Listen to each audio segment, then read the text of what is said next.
Welcome to the Rustic Garden Homestead. Let's just jump right into it. Happy New Year. 2026 is going to be a great year for all of us in the gardens, hopefully in your personal life too. Make sure if you have a chance, reconnect with friends and family maybe you haven't talked with for a long time. When it comes to watering your seed starts, people ask me all the time, how often do I water these plants? And that's what I want to talk about today. I can't answer that, by saying once a week, twice a week, etc., because so many factors come into play. The kind of seed starting mix you're using, how big the cells are that you're using, how big the plants are, how much heat your lights create, how warm your house is. All those things factor into how quickly the water comes out of the seed starting mix. So there are really two simple things that you can do to figure out how often to water. And that is just really by looking at the top of the seed starting mix, understanding how the color changes. I've talked about this in the past in other videos, but every year I start from the beginning with seed starting indoors in January. If you want to follow me, I'll be going over the next video. I'll talk about fertilizing and all the different plants that you see here. All your seed starting mixes, when you saturate them, they're going to be a nice dark brown color. You know that there's water in there. It's really important too to always bottom water, meaning you're always going to have your cells or your containers in a flat. You fill this up about a quarter of a way or halfway. It varies depending on how big the plants are. And then you drop the cells back in the water. They wick the water up from the bottom. You don't want to water from the top. That can splash the seeds around, the seed starting mix around, potential diseases if you have anything. Always bottom water. And it takes a lot more time to water from the top. You just fill the tray up, quarter way, halfway, drop that back in. You're good to go. When the seed starting mix, like I was saying, is saturated, it's going to be a nice dark brown. When you pick it up, it's heavy because it has water in it. You know that these containers are well watered. Over time, you're going to see the starting mix go to a light brown. That means it's dry on the top, and a dark brown. It's in transition from drying that dark color to that light color. When the top is totally light brown, that's the signal it's time to bottom water. And you can see an example here, compared to this dark brown, light brown. These cells have light brown tops. They are lighter when you pick them up. The cool thing about the way the seed starting mix dries is it always dries on the top first, and there's moisture down here. So when it becomes the light brown, there's still moisture down here. The plants are getting enough water. You're okay. But half the cell is dry. So that's when everything looks like this. That's when you fill up the tray. Let's go up here where I took them from. That's when you fill the tray up halfway, drop it back in, and then you wait about 30 minutes or until this is all no longer a light brown, it's a dark brown. The plants are saturated, or the seed starting mix is saturated. If you have extra water in here, when the plants are small like this, just germinating, just growing, dump it out.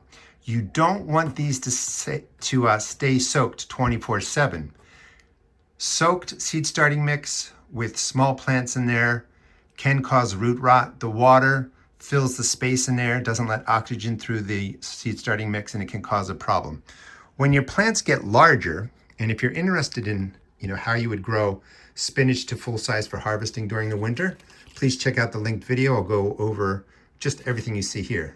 The foil flats, the containers, growing the spinach. Down here, I'm growing lettuce to full size. So I've already done a video on that. Also started peppers. And please follow me. I'll show you how to grow everything you need to seed start for cool weather crops and warm weather crops for 2026. When the plants are larger, let's just go back to these. These have just been watered, nice and dark.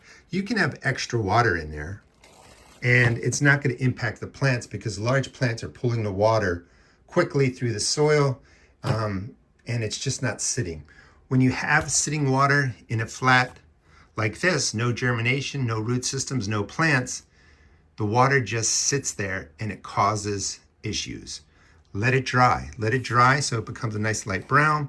That's when you know to water.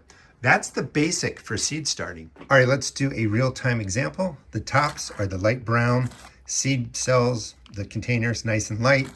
We know it's time for water. I'm going to put in enough water to go, I don't know, quarter away, halfway, something like that. Now this isn't perfectly flat. This is going to go back on the rack in a second, but there's enough water in there to absorb through the bottom of the cell. So let's give this a little bit of time, and we're going to see this go from this light brown to a dark brown. That's when you know your plants have been watered perfectly. Any excess in there, when the plants are small, like I was saying, go ahead and dump it out. If the plants were larger, you know, like maybe this high, you could leave the water in there. They'll use it pretty quickly. We are about 20 minutes in, and you can see the darkness, the saturation's coming back to the seed starting mix. And pretty much, you know, 20 minutes, 30 minutes, everything's going to saturate again, be a nice dark brown. And when we lift this up, there's probably still some water in there. So there's going to be a lot of water left because I poured in a lot. I'm just going to wait, I don't know, another 10 minutes or so for everything to turn the dark brown. And then, because again, I just want to stress, the plants are small, there's not a big root system. The plant isn't large enough to really be using a lot of water quickly. I'm going to dump out the excess. As soon as it's dark brown, you're good to go.